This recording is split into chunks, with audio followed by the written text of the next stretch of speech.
Is Canada a nest for Nazis? Why is Canada rolling out a red carpet for a man who fought for them?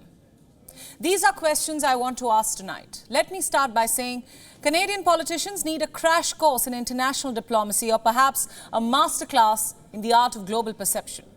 Because if they continue on their current trajectory, Canada runs a risk of alienating even more allies in the days to come. Just last week, Canada found itself playing host to an extraordinary guest of honor, a Ukrainian war hero no less. The 98-year-old Yaroslav Hunka received a standing ovation in Canada's House of Commons. However, Sunday brought an unexpected twist. The Speaker of the House issued a public apology. But do you know why? Because of the man for whom Canada decided to roll out the red carpet. You see, this war veteran once fought for the Nazis during World War II. And now Canada stands red-faced in the spotlight again. The controversy first erupted last week over a photo from Canada's House of Commons. It showed a smiling Ukrainian President, Volodymyr Zelensky, standing alongside Canadian Prime Minister Justin Trudeau while applauding a person outside the frame. Ukrainian-Canadian world veteran from the Second World War who fought the Ukrainian independence against the Russians and continues to support the troops today, even at his age of 98.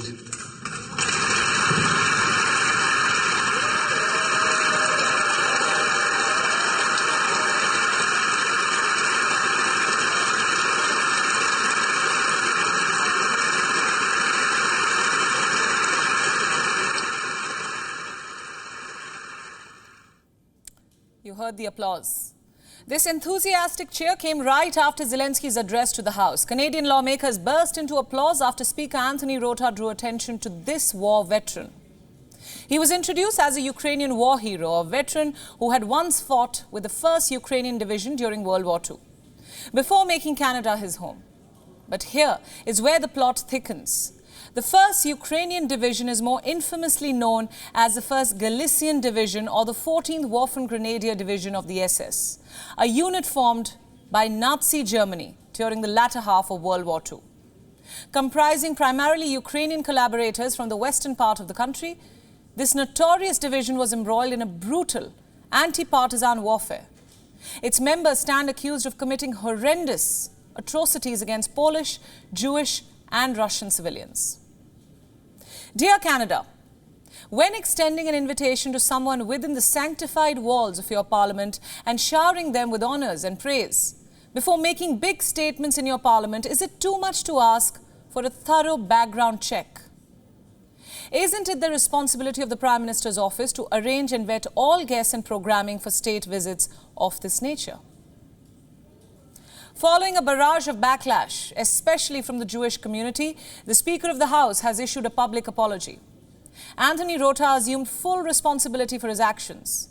According to the Associated Press, the Friends of Simon Wiesenthal Center for Holocaust Studies also issued a condemning statement, and rightfully so. They said that the Ukrainian 1st Division was responsible for the mass murder of innocent civilians with a level of brutality and malice that is unimaginable. They demanded an apology, stating, and I quote, "An apology is owed to every Holocaust survivor and veteran of the Second World War who fought with the Nazis, and an explanation must be provided as to how this individual entered the hallowed halls of the Canadian Parliament and received recognition from the Speaker of the House and a standing ovation."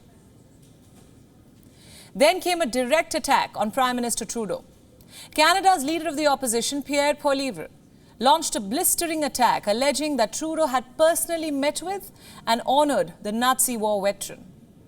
He criticized Trudeau's appalling error in judgment. He called on the Canadian Prime Minister to take full responsibility, warning him against shifting blame onto others, a tactic that Poilievre accused Trudeau of frequently using in the past as well.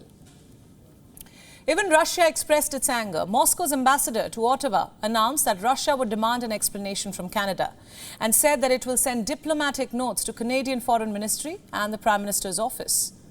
The Russian envoy didn't mince words, describing the Liberal Trudeau cabinet as an epitome of neoliberal fascism. So what was Trudeau's response after being captured on film beaming while a Nazi war veteran was being honored right before his eyes? Trudeau's office deemed the decision the right thing to do, stressing that no advance notice was provided to the Prime Minister's office nor the Ukrainian delegation about this invitation. Now, this reaction from the Canadian Prime Minister's office raises many questions. What were Canada's intelligence agencies doing? How did they miss out on this man's history with the Nazis? Remember, these very agencies which granted clearance to a Nazi war veteran are making so-called credible allegations against India. Why do these agencies appear to shield such forces within Canada's borders?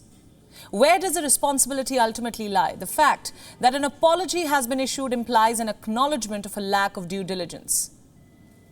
Because frankly, the truth is, for all its liberal policies, the Canadian government has conveniently turned a blind eye to the extremism that is spreading like a sickness under its watch. A 2022 report written by a minister's advisory panel, which was ironically enough released by Defence Minister Anita Anand, noted how the Canadian military was riddled with white supremacists and neo-Nazis. That report warned that the problem is growing. It's only growing. Cited in the report was a 1993 crime in which neo-Nazi members of the Canadian airborne troops tortured and killed a Somali teen during what was supposed to be a humanitarian deployment. The report further notes that despite the knowledge of these problems, the top brass failed to make any changes and have still not cleared out the extremists. Let me be clear tonight, there is clear proof of Canada housing Nazi war criminals. Canadian authorities also had a commission to look into war criminals. The commission submitted its report in December of 1986, titled Commission of Inquiry on War Crimes. According to the report, the Canadian government had allowed more than 2,000 war criminals from World War II to enter Canada and make it their home, despite the Canadian Jewish Congress's opposition and indignation. Canada is red-faced. And interestingly, it all comes on the heels of the diplomatic standoff that Canada initiated with India last week. The Indian Ministry of External Affairs has called out Canada for giving shelter to terrorists and gangsters. So the bottom line is this. Canada is a hotbed for neo-Nazis and war criminals. Instead of apologizing, Canada, it's high time that you do your due diligence. Instead of making baseless allegations against India, it's time you focus on the monsters lurking in your own backyard. WION World is now available in your country. Download the app now and get all the news updates on the move.